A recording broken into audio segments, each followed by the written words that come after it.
Good morning बच्चों आज मैं आपको चैप्टर पढ़ाने जा रही हूँ पद परिचय। बच्चों, जैसा कि आप पढ़ भी चुके हैं और आप जानते भी हैं कि शब्दों का अपना एक स्वतंत्र अस्तित्व होता है, यानी कि हर शब्द की एक अपनी पहचान होती है। लेकिन ये शब्द जब वाक्य में प्रयुक्त हो जाते हैं तब इनकी पहचान पद के रूप में होती है। यानी कि यदि कोई शब्द किसी वाक्य में जुड़ जाता है तो वो शब्द नहीं रह जाता, वो पद बन जाता है। वाक्य में प्रयुक्त पदों की पहचान व्याकरणिक प्रयोग के रूप में निम्न प्रकार से होती है। यानी कि जो शब्द किसी वाक्य में जुड़ जाता है उस पद की व्याकरणिक परिचय देना ही पद परिचय कहलाता है। अब ये कई प्रकार से होता है। देखो, जैसे है विकारी पद, जिसमें संज्ञा पद, सर्वनाम पद, विशेषण पद और क्रियापद आते हैं। और कुछ अविकारी पद होते हैं जिनमें आते हैं क्रिया विशेषण पद, संबंध बोधक पद, समुच्चय बोधक पद और विस्मयादि बोधक पद। वाक्य में प्रयुक्त पद का परिचय पद परिचय कहलाता है। जैसा कि मैंने अभी आपको पहले भी बताया, किसी वाक्य में प्रयुक्त पदों का परिचय निम्नलिखित बातों को ध्यान में रखकर किया जाता है। यानी कि अगर हमें उसका परिचय देना है तो हमें ये बातें जो हैं वो पता होनी चाहिए कि कैसे हमें उसका परिचय देना है। सबसे पहले तो हमें संज्ञा का पद परिचय कैसे दिया जाता है। जैसे उसके लिए हमें सबसे पहले क्या पता होने चाहिए, इस संज्ञा का भेद पता होने चाहिए, लिंग पता होना चाहिए, वचन पता होना चाहिए और कारक पता होने चाहिए। फिर इसी प्रकार से दूसरा आता है सर्वनाम का पद परिचय। उसके भी हमें भेद भी चाहिए, वचन भी चाहिए, लिंग भी और कारक भी पता होना चाहिए। उसी प्रकार से विशेषण का पद परिचय होता है। उसमें भी भेद, लिंग, वचन, जिस भी विशेष्य की विशेषता बता रहा हो उसका नाम पता होना चाहिए। ऐसे ही क्रियापद का परिचय होता है। उसके भी हमें भेद, लिंग, वचन, काल, कर्ता सब पता होना चाहिए। क्रिया विशेषण का पद परिचय भेद, जिस प्रकार की क्रिया की विशेषता बता रहा हो उसका नाम, ये सब जानकारी हमें होनी चाहिए। और फिर अगर आती संबंध बोधक की बात, संबंध बोधक का पद परिचय देने के लिए हमें जिन पदों का संबंध बता रहा हो उनके नाम पता होने चाहिए। समुच्चय बोधक का पद परिचय देना है तो जिन पदों या वाक्यों को जोड़ रहा हो उनके नाम भी हमें सारे जानकारी होनी चाहिए। फिर विस्मयादि बोधक का पद परिचय, जिस भाव को दर्शा रहा हो उसका नाम, उसे ठीक से इस प्रकार समझा जा सकता है। यानी कि कहने का तात्पर्य यह है बच्चों कि हमें पद परिचय करने के लिए हमें पूरा व्याकरण जो है पता होना चाहिए। यानी कि संज्ञा से लेकर हमें विस्मयादि बोधक तक हमें सारी चीज़ें पता होनी चाहिए, तब हम किसी भी पद का परिचय दे पाएंगे। अब देखो, संज्ञा का पद परिचय कैसे दिया जाता है। वाक्य है राम पुस्तक पढ़ता है। अब राम का अगर इसमें हम परिचय दें तो राम को हम सबसे पहले देखेंगे कि ये क्या है। संज्ञा है, लेकिन कौन सी संज्ञा है, संज्ञा का भेद हमें पता होना चाहिए। ये व्यक्तिवाचक संज्ञा है। फिर राम का हमें लिंग पता होना चाहिए। लिंग क्या है, पुल्लिंग है। अब राम पुस्तक पढ़ता है तो यानी कि वचन अगर हमसे पूछा जाए तो यहाँ पर हम बताएंगे कि ये एक वचन है। और फिर ये क्या कर रहा है, पुस्तक पढ़ रहा है, तो ये कर्ता का कारक है, कर्ता कारक है ये, है ना।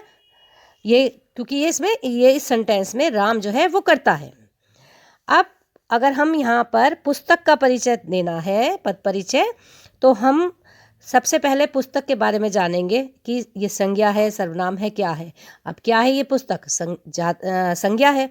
अब संज्ञा में भी कौन सी है, जातिवाचक संज्ञा है। अब पुस्तक यहाँ पर पुल्लिंग, क्योंकि राम उसको पढ़ रहा है ना, तो पुल्लिंग में आ जाएगा। हालांकि पुस्तक जो है स्त्रीलिंग है, लेकिन एक वचन, राम एक वचन है, उसके अकॉर्डिंग लगेगा, है ना, कर्म कारक, क्योंकि उसके ऊपर कर्म हो रहा है, पुस्तक पढ़ी जा रही है। ठीक है। इसी प्रकार से सर्वनाम के भेद या सर्वनाम का पद परिचय कैसे दिया जाता है। देखिए, एक सेंटेंस है, वह बाजार जाता है। अब वह क्या है, इसमें एक सर्वनाम है, लेकिन कौन सा है, अन्य पुरुषवाचक। इसके भेद होते हैं ना, प्रथम पुरुष, मध्यम पुरुष, अन्य पुरुष, है ना, इस तरह से कई भेद होते हैं। तो इसमें ये कौन सा है, अन्य पुरुषवाचक सर्वनाम। फिर वह बाजार जाता है यानी कि पुल्लिंग है।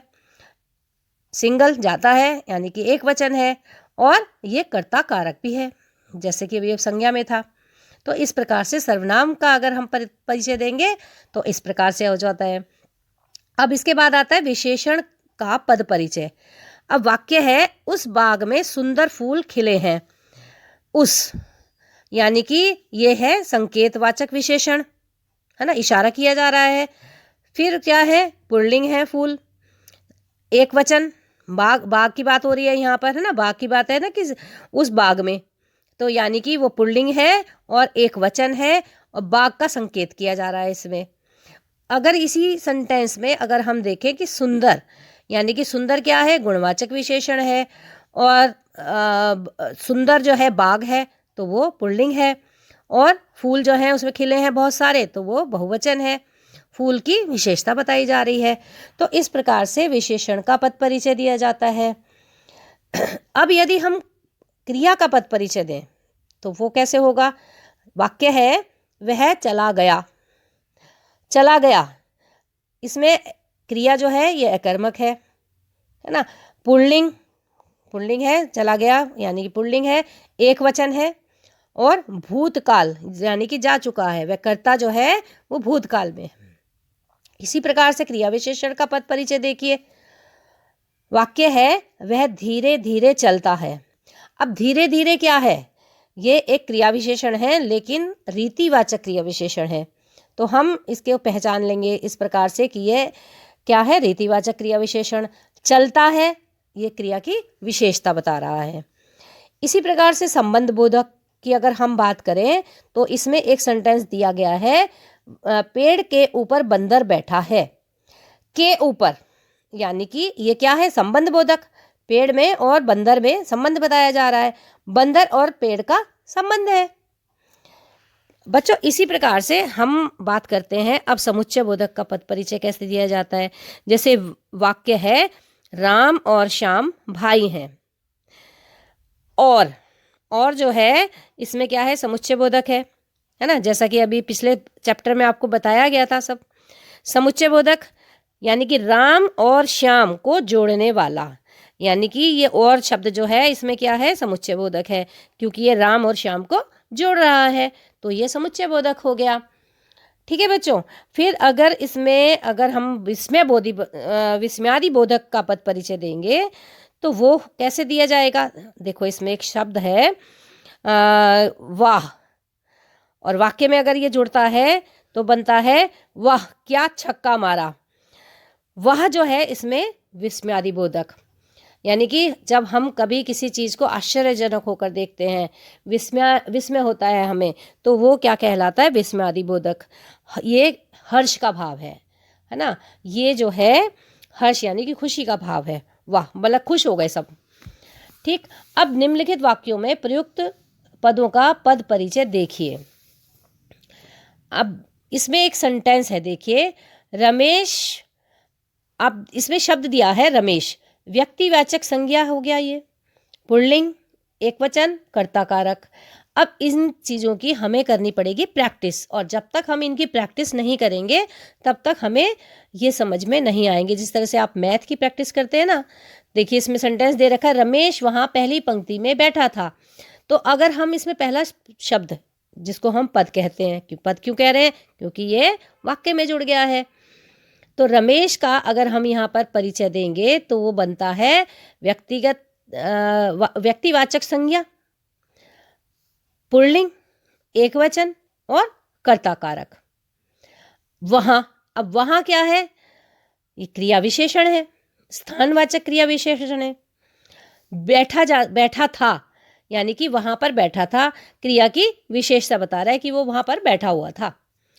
पहली, अब इसमें तीसरा शब्द है पहली, यानी कि पहली क्या हो गया, ये भी विशेषण है। कौन सा है, ये संख्यावाचक विशेषण है।